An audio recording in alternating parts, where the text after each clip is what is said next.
Hey guys, it's Alec Torelli. Welcome back to another episode of the Hand of the Day from the Andaman Sea right outside the Hyatt in Phuket. Hand of the Day. This hand comes between the epic heads-up match between Tom Dwan and Sammy George. This hand is heads-up match, so they are playing a freeze-out, 501k blinds, and a key thing to keep in mind in the hand is the 7 deuce bounty is on, meaning if you win any hand at any point with 7 deuce, you get a $10,000 bounty. So at a 501k game, this is a huge bounty. You get 10 big blinds, so this is really going to incentivize the players to play 7 deuce, aside from the ego involved of winning a hand with 7 deuce. 2 hands ago, or something like that, very recently in this match, Tom just won a huge hand with 7 deuce, and his standard raise size has been 3,000 from the button. A couple hands later, after winning a pot with 7 deuce, he opts to open to 6,000 from the button, which is very weird. In this spot, I think automatically we can say Tom is either repping 7 deuce or he's repping a big hand that he wants to make look like 7 deuce. There's really no reason to 6x it from the button when you've been 3xing it the entire match, unless you have the 7 deuce bounty on and you're trying to play some mind games here. So right away, I think his range is slightly polarized pre-flop. I don't think he has something like 10-8 suited. I think that's always gonna 3x. I think he has premium hands, or specifically 7 deuce. Over to Sammy George, who has ace-6 off. He has a clear call here, and we go heads up to the flop. Now it's interesting to note that pre-flop, Tom announces his hand and says, I have 7 deuce, and Sammy denies it and says, no you don't. I know you don't have 7 deuce. So I think that plays a little bit into the leveling game of this hand and allows Tom to execute a huge bluff going forward. Sammy checks an ace-jack 6 all heart flop, which is totally standard, and Tom bets 10,000 into 12,000, setting this up for a lot of leverage and a huge bluff that's gonna compound in size over multiple streets. Sammy now with a top and bottom pair opts to check raise to 27,000, and while I'm okay with check raising here in general, I don't really love this play if Sammy's doing it with an unbalanced range, because the way he sort of check raises on this flop and the history they've had in this match, you can see Ike Haxton here commenting, if you watch the raw video, that Sammy George had been doing this with weak medium showdown hands. So Tom is a very observant player, super good at hand reading, and he's definitely gonna pick up on the fact that Sammy has a decent hand, but not a premium hand. And anytime you give your opponent like Tom that information, you're in for a lot of pain. So I'm okay with the check raise. His hand is strong enough to do it. If he's mixing in bluffs and doing it with a balanced range, I'm okay with it.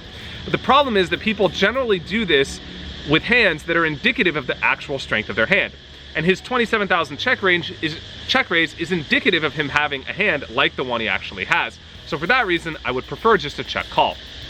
Tom now, with 7 deuce off, is getting a better price than it seems like, because he actually has a bounty if he wins the hand, plus the ego and the tilt factor of winning the hand with 7 deuce. And I think he senses here that this is a good opportunity to bluff, and that he could rep something strong later in the hand because Sammy doesn't have an absolute premium hand. So I'm okay with the call from Tom, obviously not for the value of his hand, but trying to rep a big hand later on, given the information we just described. The turn comes in offsuit 3, and now here's where Sammy pigeonholes himself by checking. He gives Tom the rope, and Tom takes it, bets 48,000 with 7 high, basically a deuce high flush draw. Pretty much, very little equity, almost no equity if Sammy has something like ace queen with a heart. Over to Sammy, who has a very clear check call in this spot. After checking, there's really not much else he could do. He could opt to bet this turn again. I'm okay with checking against a player like Tom, who's liable to be floating, planning on check calling multiple streets. Pot's 162,000, we go heads up to the river.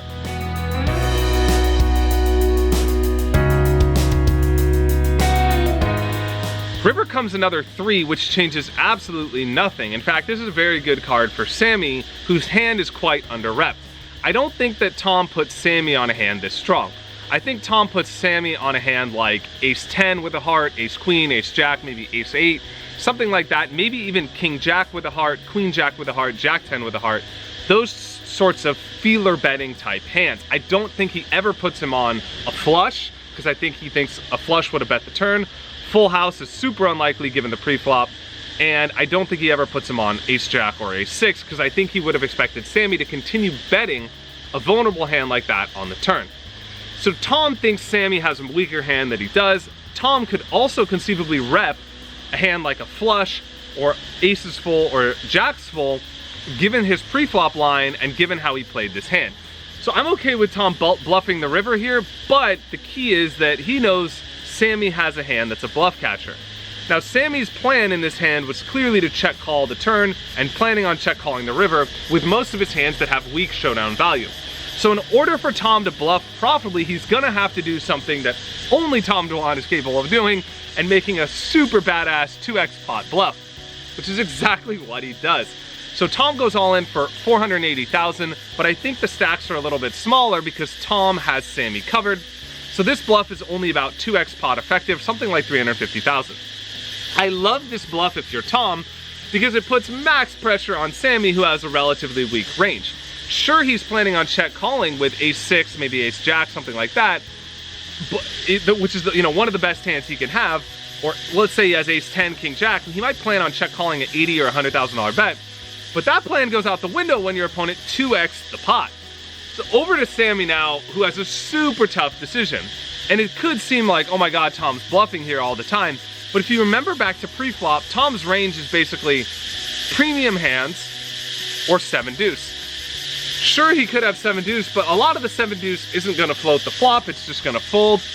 And all his premium hands are still in his range. He could have king, queen of hearts, the nut, any nut flush combo. He could have jacks full, aces full. So I think that Tom's range is decently strong here, even though there are conceivably some bluffs in it. So I love this play from Tom. Over to Sammy. I think in this spot, if I have ace-6, I'm probably gonna call because this is probably the best hand that I could have, and I think my hand is under rep. So I think it looks like to Tom that I have a weaker hand than I do, and I think that's gonna give him a little bit more incentive to bluff, and I like having ace-6 in my hand because it's just a little bit less likely that he has an actual boat.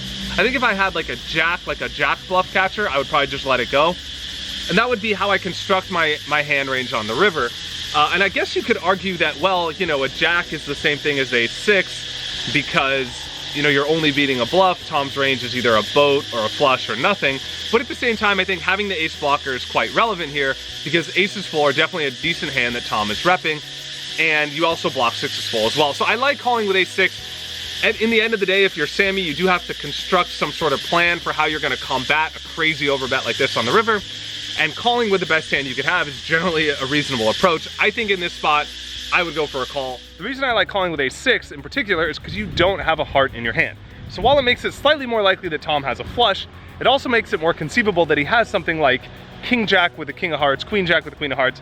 Maybe he's turning that into a bluff, maybe not. Maybe he even has something like king-queen with one heart or king-10 with one heart. I know we said he couldn't have those hands pre-flop because he's gonna be raising strong hands or weaker hands, but it's Tom, you never know, your read could be wrong. It just throws in more bluff combos that Tom could have, so I like calling a little bit more. Super tough spot. I don't blame Sammy for folding. It's crazy against Tom in a spot like this. You're really gonna be playing a guessing game a lot of the time. That's why he's one of the toughest players to play in the world. Heads up, and that's why I think he went on to win this challenge. So, epic hand from Tom. Leave me your thoughts in the comment below. Let me know what you would do. As you can see, there's not like a super clear answer.